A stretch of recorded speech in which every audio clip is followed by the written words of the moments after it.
olólùfẹ́ wa pátá gbogbo ẹ̀yin tí ẹ̀ ń tẹ̀lé wa bí a ṣe ń lọ gbogbo yín mo kí yín káàbọ̀ lówùúrọ̀ ọjọ́ ti tèmi lọ́sàn-án ọjọ́ ti tèmi àti lásàálẹ́ níbi yòówù tẹ̀ tí ń kí wa tẹ̀ tí ń wò wá gbogbo ìgbà yòówù tẹ̀ wà ni mo fi kí yín lórí ìkànnì OJBTV la fi kalẹ̀ sí orí ìkànnì Òjìrèbí tẹlifíṣàn níbi tá a ti ń tẹ́pẹpẹ ayẹyẹ ọdún Ifá tìlú Ilobi. Mo sọ fún yín pé ibẹ̀ la ti wà oríṣiríṣi àwọn ètò bí wọ́n ṣe ń bọ àwọn òrìṣà lọ́lọ́kan ọ̀jọ̀kan gbogbo ẹ̀ la ti ń wò láti fi ìjọ́ mélòó kan sẹ́yìn tí àwọn wá fún yín bó ti ṣe ń lọ bẹ́ẹ̀ náà là ń tẹ̀lé bẹ́ẹ̀ la ṣe ń tẹ̀lé là ń jẹ́ kẹ́ ẹ mọ̀ pàtàkì àṣà àti ṣe ìran Yorùbá tó Yorùbá bàbá Yorùbá ni bàbá níbi gbogbo nílẹ̀ káàárọ̀ òjìrè àti káàkiri ilẹ̀ adúláwọ̀ ìlú Ilobi la wà níbi tí a ti ń ṣayẹyẹ ìbọ ọdún Ifá ti ìlú Ilobi lábẹ́ àṣẹ olóyè kọ̀wé Àjíbádé ọ̀kan lọ́mọ òòṣà tìlú Ilobi.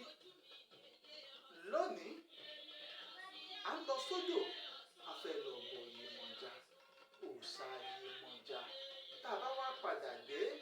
á padà bọ eégún ilé á padà bọ eégún ilé gẹ́gẹ́ bí àṣìwọ̀n ẹ máa wá gbọ́ o kí ni nǹkan tó ṣẹlẹ̀ lódò kí ni nǹkan tí ó ṣẹlẹ̀ ní odò níbi tí a ti lọ bọ Iyemoja mo ń bọ̀ kẹ́ ẹ tó máa lọ gbogbo ẹ̀ náà lájọ nà ní fẹ́lẹ́fẹ́lẹ́ tí a wò ó láti mọ pàtàkì a mọ̀ pé agbára ó ń bẹ nílẹ̀ Odùduwà ṣé wọ́n lẹ́ni tí kò bá mọ yìí yóò sọ pé òwú òtó ẹrù ẹ jẹ́ sọ kínní kan o ibi tó bá kọ̀ sí kálukú ibẹ̀ náà ni yóò fi mọ̀ sí òwú tí ò tẹ́rù lọ́dọ̀ ẹ̀ nìkan ìwọ̀nba tí ó fi tanná ló gbó dání tó Asiwaju yìí rèé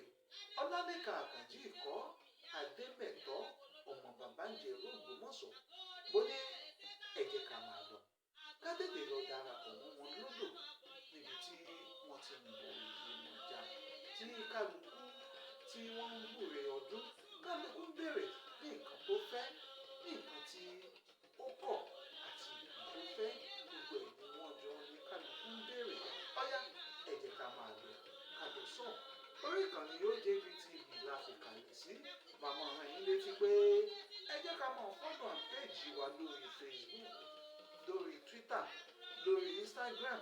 lórí TikTok bẹ́ẹ̀ ni kẹ̀sì máa lọ subscribe sórí OJBTV tàbí Òjìrèbí tẹlifíṣàn lórí YouTube channel wa ẹ má gbàgbé láti mọ kàn sí wa lórí ẹ̀rọ ayélujára tiwa ojbtv.com.ng níbẹ̀ lẹ lè wá wá sí tẹ́ẹ̀mọ̀ wo gbogbo ẹ̀ ní ràbáyé gan ẹ wò bẹ́ẹ̀ bá ṣe fẹ́ pẹ̀lú oríṣiríṣi àwọn ètò ìròyìn lọ́lọ́kan ọ̀jọ̀kan tó ń kọ́ni lẹ́kọ̀ọ́ kọ́ni lọ́gbọ́n eré ìdárayá àtàwọn òde àmúlùdùn kọ̀ọ̀kan gbogbo ẹ̀ lẹ́ẹ̀mọ́ bá pàdé lórí ìkànnì ojbtv.com.ng ẹ jẹ́ ká lọ darapọ̀ mọ́ wọn nínú odò ibi tí wọ́n ti ń bọ Iyemoja.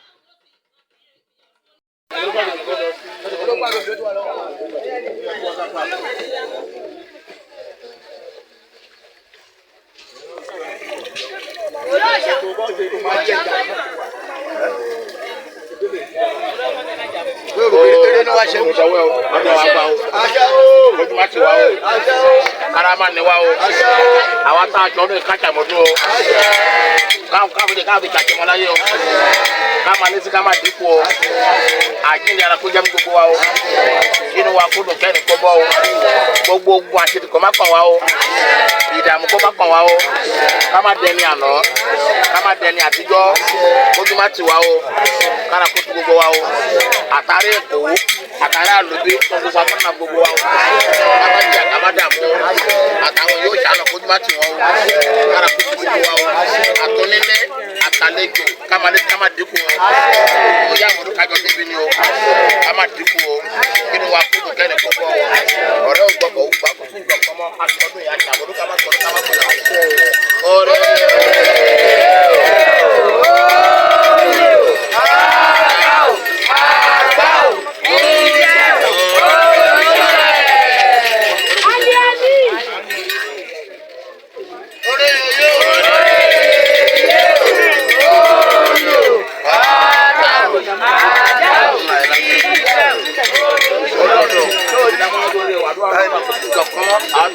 àtàmọ́dún ọ̀kan wọn balẹ̀ ọ̀nà ara tó gbogbo wa. Ọ̀rẹ́ yẹ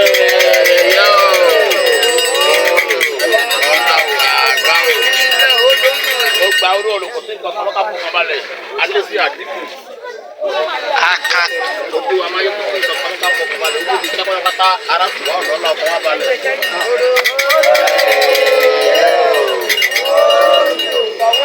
Ọ̀tá o. Ológbó ẹ má wò wá ní àwọ. Bàbá ojú òré òye ẹ̀rọ tó bá òré òye ìṣòro.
Àwọn ẹlẹ́yẹ náà ń bẹ̀ ọ́.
Wọ́n ti gbé kẹ́ẹ̀kì ilẹ̀. Wọ́n ti gbé kẹ́ẹ̀kì ilẹ̀. Ẹ bá mi gbé báàgì yẹn jọ sà.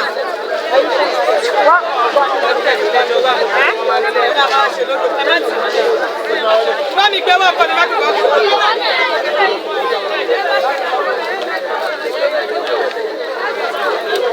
Láti ẹ̀ ṣe sà. Ẹ ṣe.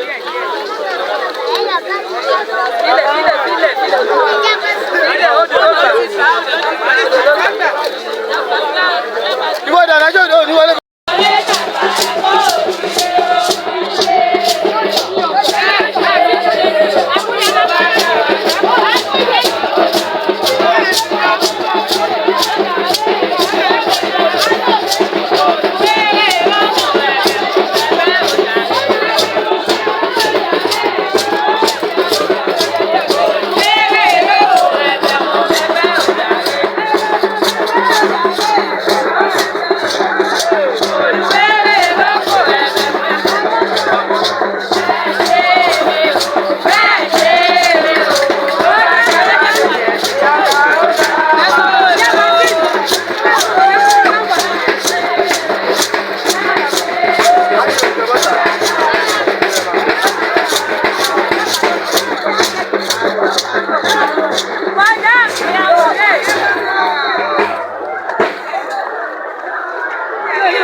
Àwọn kan ló ń rẹ bùbọ̀ yín alára gbé.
Wọ́n á ti dé báyìí.